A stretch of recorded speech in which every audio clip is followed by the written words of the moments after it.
Tonight, we are heading to rural Culleoka, Tennessee, where this strange and heart-wrenching story begins. It's the dimple of the universe. Tucked in the lush greenery of these rolling hills, you'll find a post office, gas station, and not much else.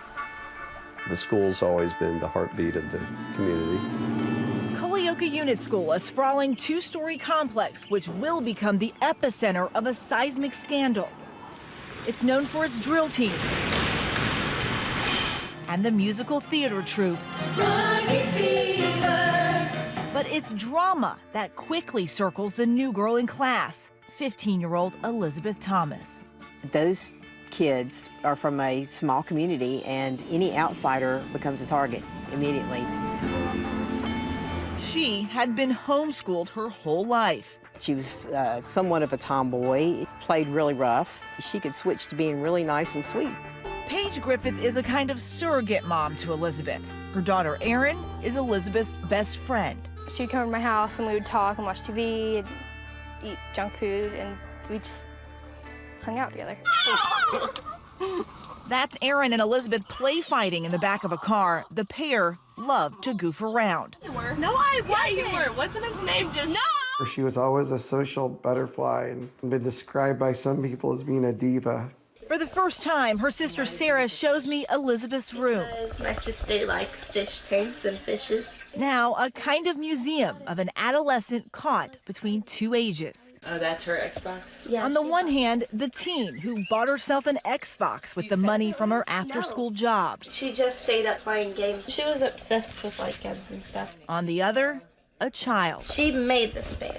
Still enchanted by princesses and ponies. Was she pretty excited about this? She loved the bed covers that she just got. And still clinging to her security blanket. This is her baby blanket. She takes it to school with her. What? Yes. Like every day? Yes. She has it in her backpack and she cuddles with it. She cuddles with it because the smiles in home movies like this mask her hidden reality. Instead of homeschooling, she was allegedly getting harsh lessons from the school of hard knocks. Growing up, my mom abused us. And there was a whole lot of things she did. A few times to where she would beat our heads up against the dressers. Elizabeth's siblings say they all suffered for years, culminating with their mother, Kimberly Thomas, hitting one of them with a 2x4. After watching all this abuse, we couldn't stand it anymore. The kids alert Child Protective Services on their own.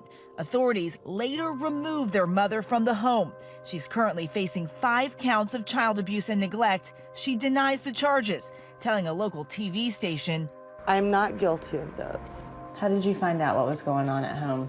There's 2 sheriff's deputies in my yard and 2 caseworkers. Their father, Anthony Thomas, often working around the clock as an exterminator to support his 5 young children, insists he didn't know how bad things had gotten at home. It's hard for you to talk about, isn't it? Yeah. You don't like to think about what was happening. So I'm gonna take a break. Yeah. See you guys. Their mother's removal is a welcome relief, but almost immediately Elizabeth is pushed into the teenage piranha pool known as high school. The ultimate outsider, she is bullied early and often. I mean, there's always cliques, and she didn't fit in anywhere. What were they making fun of her about? They were calling her names. They were, making fun of her. They didn't like the way she dressed, her hair. No one would be her friend. So she was miserable. But Elizabeth eventually found one person she thought she could trust. She had no one in that school to talk to except for this teacher. A popular and friendly science teacher, Tad Cummins. And that, ladies and gentlemen, is how hot dogs are made. Who would end up impacting her life more than anyone would have expected or wanted. She was in his class, in health, and he began to help her make this transition from homeschool to public school. 50-year-old Tad Cummins is quite the charmer. Maury County District Attorney Brent Cooper went to high school with him. It's kind of funny, kind of a cut-up, pretty outgoing guy. So you knew him, you saw him around? He and Jill, his wife, they were high school sweethearts and married the year they graduated high school. And they've been together ever since, 30-plus years. Jill says Cummins lived by the tenets of faith, family, and fellowship. God is the center of our marriage and our life, and our faith is the most important thing to us. And I think it was to him too, and it still is.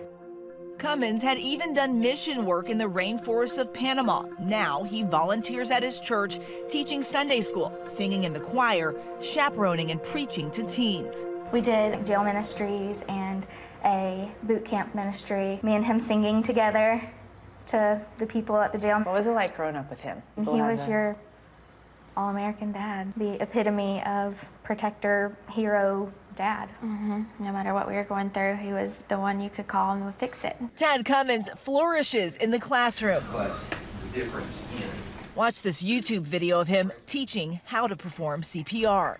that and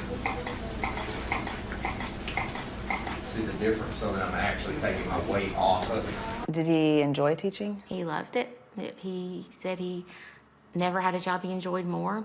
He was the cool teacher. Like, everybody loved him. He was everyone's friend, everyone's mentor, helped so many people through so many things. And for Elizabeth, he's an encouraging adult role model.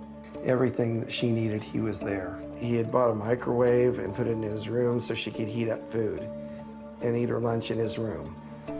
His kindness even extended outside the classroom, taking Elizabeth to church on Sundays with his wife.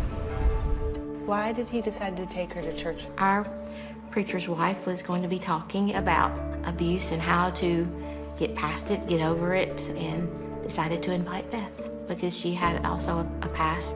We were helping her, I thought.